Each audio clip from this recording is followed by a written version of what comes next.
you have written about the big awakening that we're in right now. And what is this big awakening and where are we going?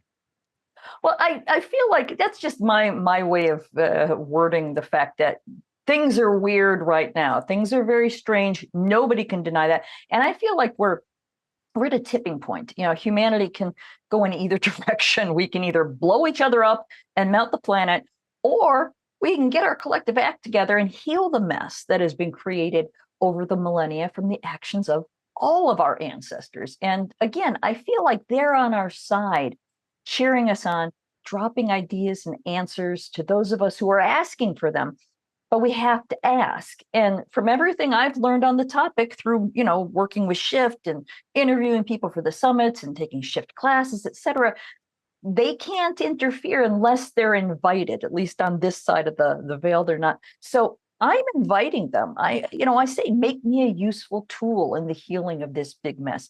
Tell me your stories so I can share them and help others to realize that they have their own stories and they have their own work to do. So they're showing up, those from the other side. And it's not just me with my little, version of it with my genealogy.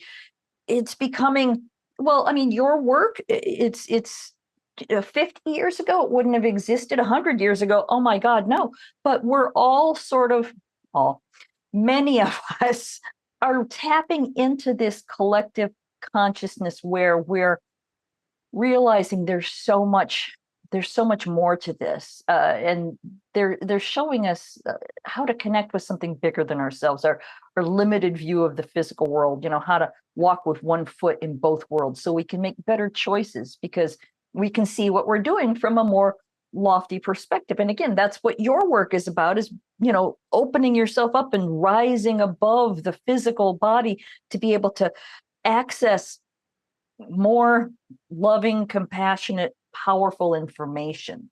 And so, yeah, that's what I'm personally calling the Great Awakening, because so many of us are starting to get involved. And really, it's time. We don't have any time to waste.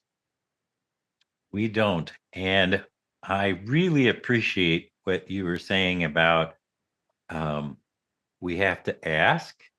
Yes, I we agree on that. And we have to ask creatively. And my perspective is, so we're working on this thing, on a problem or whatever. And what I've discovered is that when we ask for our ancestors or our guides or whomever comes through, it really makes a difference that we ask through different lenses at the same thing, because we have a limited vocabulary. That's a real problem, English. And we have a limited imagination because we're in a box. And it's helpful to be able to have them blow open our box and give us solutions that we might not have thought of. How am I doing? Absolutely, we are totally on the same page. It's to me, it's a little frustrating that we have to ask, but it is what it is. I mean, otherwise they'd be meddling with everything. Oh, let me do that. Let me do that. Like when my kids were little, my daughter would want to wash the dishes, and I'd be like, just let me finish. Just, instead of letting her learn how to do dishes and how to rinse them and make sure you get all the stuff off, I would be impatient and get in there and do it for her. And that's not what they do. They won't come in and wash your dishes for you. You have to learn how to do it yourself. So if you want help, you have to ask specifically for what you want. And I agree that you have to ask from these different perspectives and angles, because if you're asking from your human personality, which is informed by the traumas, the misinformations, the misperceptions you might have about people's personalities and why they did what they did and why you took it the way you did. So yeah, the learning to ask it in a clear and concise manner is really, yeah, I think that's key. So where do you think this awakening is going to go? What are you working on?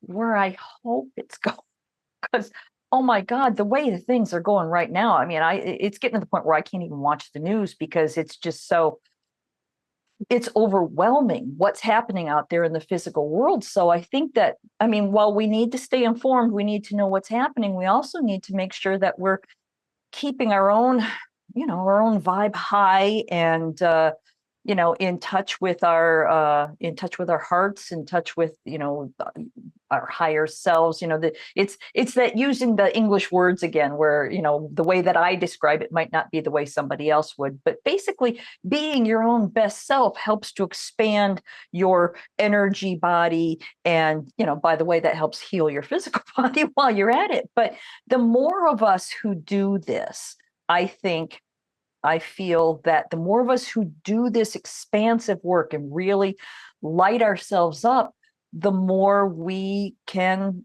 sort of tip the consciousness. We tip the scale. We overpower the ickies. We sort of just, we win by default just because there's more of us. So, in terms of having them help us and us doing our part, what are your favorite tools for communication? Again, this is one of the good things about working with Shift over the years, because I've had access to some of the most interesting and profound thinkers and experts. And along the way, I have picked up some very useful tools and toys. And first, I should mention again your work, sound meditations, etc. Suzanne Giesemann, Eben Alexander, the binaural beats. That's a really powerful tool that people like me don't personally have to try to there's somebody helping you to raise your consciousness. So those are really very, very helpful. There's also Tina Zion does this practice where you ramp up what she calls your toroidal field, and you can Google search Tina Zion toroidal field. There's a file on YouTube. Suzanne Giesemann has what she calls the Bless Me method. Again, you can search for that. These are basically methods to help you set aside your human gunk, the ickies, and to connect with your true inner self. And Sandra Ingerman, of course, she's got something she calls transfiguration, which is interesting. This is what I called shape-shifting in my very first book 1,000 years ago, without even realizing I was tapping into something so profound that even Sandra Ingerman teaches it. It's basically where you connect with the inner light pillar within yourself, the purest isness that is you, that is so pure that it's not even really part of your physical self, because your physical self is I guess sort of a translation of the thoughts and the misinformation and all that sort of solidified. So when you can tap into this inner isness and expand it and spread it and just move it outwards like this, and you just become, you're doing it from the inside out instead of asking for help bringing it from the outside in. You're already as healed and as good and as solid as you can be within you. The hard part is knowing that and tapping into it. So those are some of my favorite tools for tapping in. But one of my favorite actual tools is Carrie Paris has an oracle deck called the Beloved Dead, and it's magnificent. I started using this a while ago, and it's an oracle deck, but it's pictures, it's old family photos that she collected from people, and I would sometimes hear, you got to call. We're trying to call you. And I would pull out the deck and I would shuffle it. And the first card that I invariably pulled was this one, the communication card, a woman making a phone call. And that, when I would pull this card as the first one, it happened so often that it almost became silly. I mean, I would shuffle even more so that I wouldn't accidentally pull this card. And that's the one that would come up. And another one that comes up, another story that I love, I was in Castlegate visiting the cemetery, and because these are my Scottish ancestors, I cleaned up their graves and I toasted them each with some whiskey. I brought a little bit of whiskey with me, and I took a sip and I splashed some on each grave. And then when I got home back here to Arizona, I picked up my Oracle deck and I just wanted to sort of check in. Hi guys, I was just there, how's everything going? And this was the first card that I pulled. A bartender holding up a glass in toast.